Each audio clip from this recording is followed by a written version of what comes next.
Okay, we're back. We are reading the story. We are on page 6. We're going to briefly review where we were yesterday. The Lord God said to the serpent, this was because the serpent deceived Eve. He said, "Because you have done this, cursed are you above all livestock and all wild animals. You will crawl on your belly, and you will eat dust all the days of your life. And I will put enmity between you and the woman, and between your offspring and hers. He will crush your head, and you will strike his heel." So we talked about that yesterday, so we're not going to repeat, but we're going to go on to what the Lord said to the woman. He said, "I will make your pains in childbearing very severe. With painful labor you will give birth to children. Your desire will be for your husband, and he will rule over you." So to me, it's basically, what are you hearing from that, Cruz? I don't know, but I do remember that we think that that snakes might have had something like legs before God cursed them. Okay, let's focus on the woman. I'm seeing that she said there will be a desire for your husband, he will rule over you. To me, that desire it's like a hole that the Lord needs to fill, and can't be filled unless the two are joined in one flesh and the intended way that God made for marriage to be.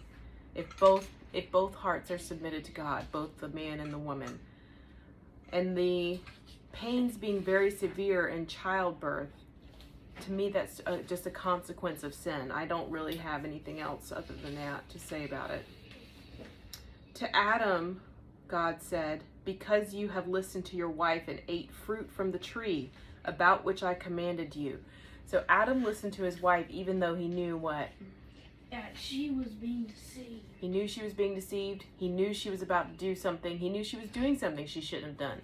He should have just smacked the fruit out of her hand. She was like, "Oh," right as he was about to eat it, he's like, "No." And that slow motion thing that they sometimes do in those movies. Yes. But he didn't do that. Instead, he just let her do what he knew was not right. So Should we turn it into slow motion? No. All right, sit down. This is what God says to Adam. He said, "Cursed is the ground because of you. Through painful toil you will eat food from it all the days of your life. It will produce thorns and thistles." Here come the thorns and thistles. So note there weren't thorns and thistles before sin. "And you will eat the plants of the field. By the sweat of your brow you will eat food." So basically work is going to be hard, and instead of satisfying, work will be strenuous. It will not be satisfying, not as satisfying as it could be, because it is satisfying to do hard work sometimes.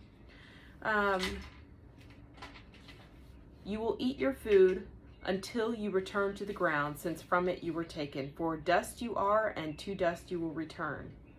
But when our body returns to dust, we don't really die if we live on the Lord's life. Why?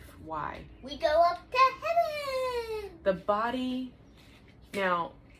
body gets planted like a seed. These are pictures. So God gives us these seeds as pictures because our body ends up being a seed that's planted, and it grows into a what? It resurrects into a what? New body. A resurrection spiritual body. It's a perfect body. When Jesus came down, when he was resurrected and he was talking to the disciples, he was in a body.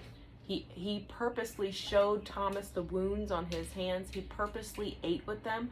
So he was showing them his resurrection body was a real body, but it was a perfect one.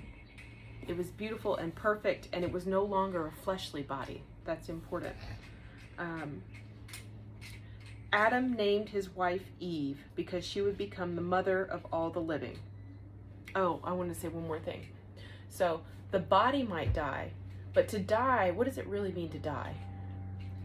So to die, it means to leave. So to really die, you are separated from God forever. Yes, to be separated from God. So we don't really, go ahead. But I wonder what happens after you get destroyed in hell? I don't know. To be separated from God is what it means to really die. So we don't really die because once we live on the life of Christ, we never are separated from God. Our spirit is with him, our soul stays with him. Our body perishes, but only in the sense that it's planted as a seed and resurrects into a new spiritual body. I don't really want to be on earth when Jesus comes back. I'm not sure if I want to be on earth when Jesus comes back either. It seems a bit scary to me. He did say that the stars are going to start falling from the sky. Yes. All right, let's read this last little part and then we'll stop. Adam named his wife Eve because she would become the mother of all the living. The Lord God made garments of skin for Adam and his wife and clothed them. This is what we were talking about yesterday. That the fig leaves, they were not enough.